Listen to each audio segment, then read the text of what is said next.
I wanted to know if it was possible to go around this roller coaster loop on a motorcycle in Cyberpunk 2077.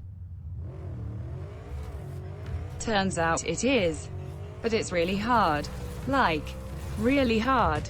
Here's how I did it. This is the bike I used. If you don't already have it, you can get it in the Westbrook area. You will need €22,000 and at least 12 street cred. The roller coaster is located in Pacifica near the fabulous Grand Imperial Mall. Just fast travel to the data term there and head in this general direction until you see it. In order to build up enough speed to make it around the loop, we need to get to the top of this hill here. That means we need to get ourselves to that side of the track and follow it around. That would be really easy if we were allowed to drive up here into the boarding area. Unfortunately, we can't. If we try to enter this area, we get stuck.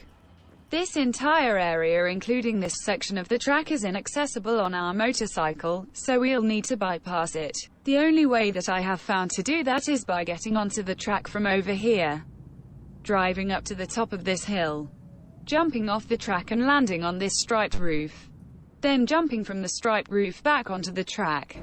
Let's do that now. From the boarding area, we'll drive in this direction until you get to these concrete benches running alongside the track. We can use this bench as a ramp to jump up onto the track.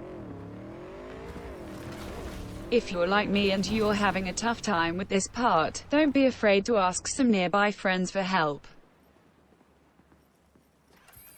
Their soft, squishy bodies will make the transition a lot smoother, and they actually enjoy it. So don't worry about them.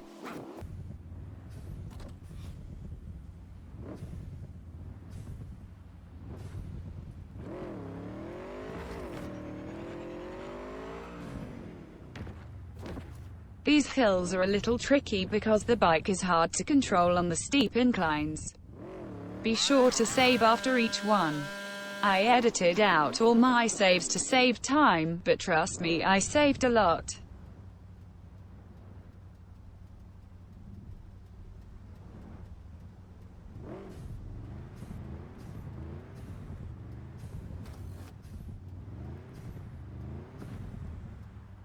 Now we're directly above the boarding area. There's the striped roof we need to get onto. Head down this big hill, and when you get about halfway down, veer off to the right and land on the roof. Like that.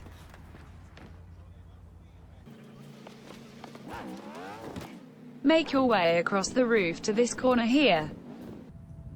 From here it's a pretty easy jump back to the track. Now we are past the boarding area and headed in the right direction.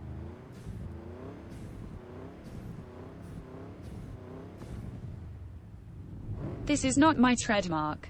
It was here when I got here. Why did they put it there? It seems weird.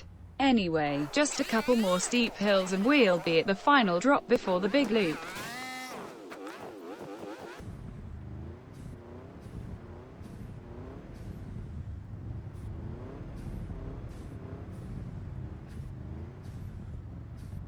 Before you attempt this stunt, you might want to see what you're up against. First of all, these bikes don't drive straight, even on flat ground, so you're going to have to steer the whole way to keep it on track. Next problem. The loop is far from straight. It's constructed in sections, and where each of the sections meet, you have this ridiculous angle. In addition to the angle, there's a pretty big bump right there too, and when you hit it, you bounce off the track. You have to hit it at just the right angle so that when you do bounce off, you land back inside the loop instead of flying off to the right or left. If you do land inside the loop, you might need to do a little steering in order to stay in it, but you're upside down now, which means the controls are inverted. So you have to remember to tell your brain to tell your fingers that right is left and vice versa. And that's if you can even tell which way you need to turn, because at this point the camera is freaking out and you won't be able to see yourself for a good portion of the loop. If you manage to make it to the last third of the loop where you're basically just falling straight down, you'll need to get yourself into the best possible position to survive that final transition, keeping in mind that even though you're no longer upside down, the controls are still inverted because at this point you're driving towards the camera.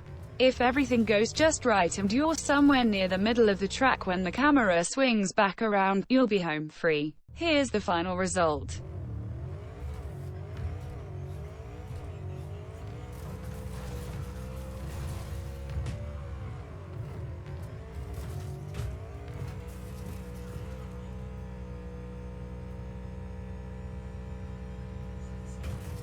Perfect.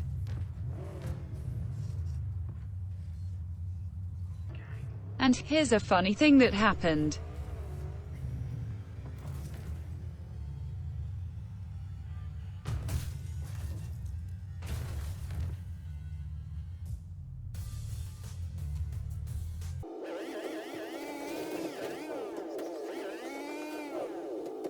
Goodbye.